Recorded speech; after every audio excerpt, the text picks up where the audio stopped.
Hey, I'm Matthew. Hey, do you issue RFPs or evaluate RFPs, requests for proposals?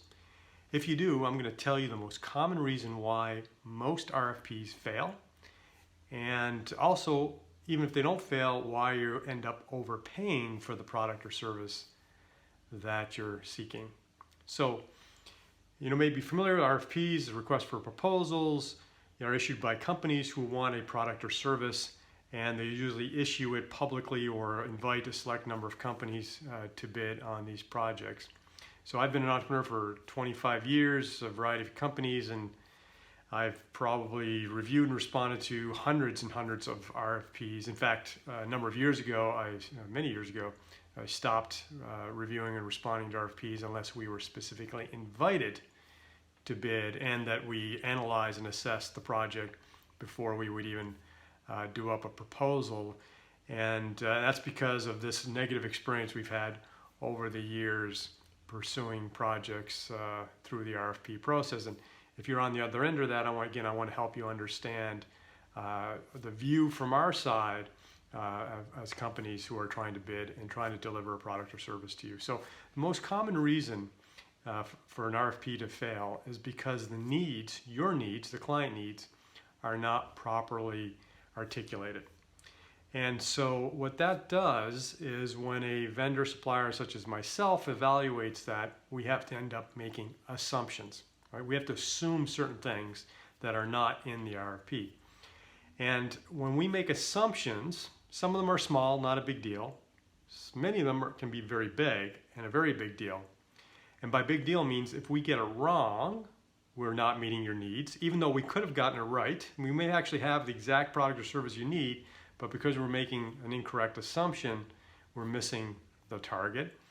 Or, and here's where it hurts you even in a successful project, is we end up having to do a risk assessment on that assumption, which means you may end up paying more because of our uncertainty in bidding on a project. Or, some companies, this is not my style, but some companies will underbid, make a mistake, and then come back to you and ask for more money, which, I've never done that in my 25 years. That's not how I roll, but that happens a lot. But the root of the problem is the client is not providing proper needs. Now, there's an easy solution to this, and that is for you as a client to have a conversation with vendors before you prepare and issue the RFP.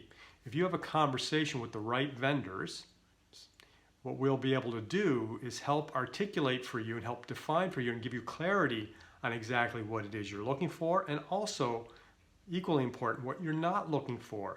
So when you include that information in the RFP, you'll get laser targeted responses that are perfectly matched to your needs and perfectly priced for your needs. So at the end of the day, you're now able to compare apples to apples, because without proper needs assessment, you're comparing apples to oranges. So you might see one price and wow, this is an amazing price, but you're not realizing what you don't know about that price is missing something very important. Or you may actually choose a higher price one, feeling as though you're going to get better value, but at the end of the day, it's not on target. So now some of you may say, well, we're not allowed to talk to vendors. There's a conflict of interest, or there's preference, or could be construed as being fishy in some way. So first of all, you don't have to look at it that way. But if you have hard guidelines that you have to follow, here's what I would recommend. I would recommend that you issue a very basic, very simple RFI, a request for information. So request for information, simply all you have to do is just say, look, we're thinking about a project that we need to get done and generally in this area, and we want to identify vendors that might be suitable to help us. And again, keep it very simple, make it easy for vendors like us to respond, because you want to make it easy, not just to save us work, but because if you save us work, we're more likely to give you a better result, and you're more likely to collect more suppliers and vendor responses if you make it easy. So the RFI, what that does, it will allow you to shortlist 3, 4, 5, 6 potential vendors that you may believe can service you, and then you can have conversations as part of that RFI process. I would recommend private conversations, not a group conversation. Although worst case scenario, a group conversation is better than no conversation at all, which I often have run into over the years when an RFP is issued and you can't even ask any questions. And more commonly these days, people will issue an RFP and say, well, you have to send your questions in writing by a certain date, and we're collecting all the questions, and then we're going to give responses and share with everyone. And that's certainly better than not answering questions, but I guarantee you it's nowhere near as good as having a real conversation where vendors like us can really help clarify and crystallize for you exactly what you need in a matter of minutes, like literally in a 20-minute, 30-minute discussion, 60 minutes at the most.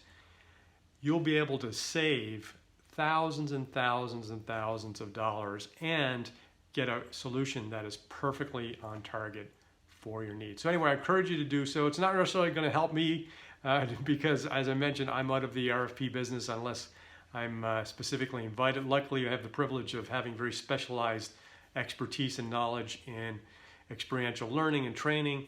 And so we get the opportunity to pick and choose the project we work on these days. But if you're in the business of issuing RFPs, I really encourage you to consider this feedback. It'll provide you with better solutions in the future. Thanks. I'm Mathew Georghiou.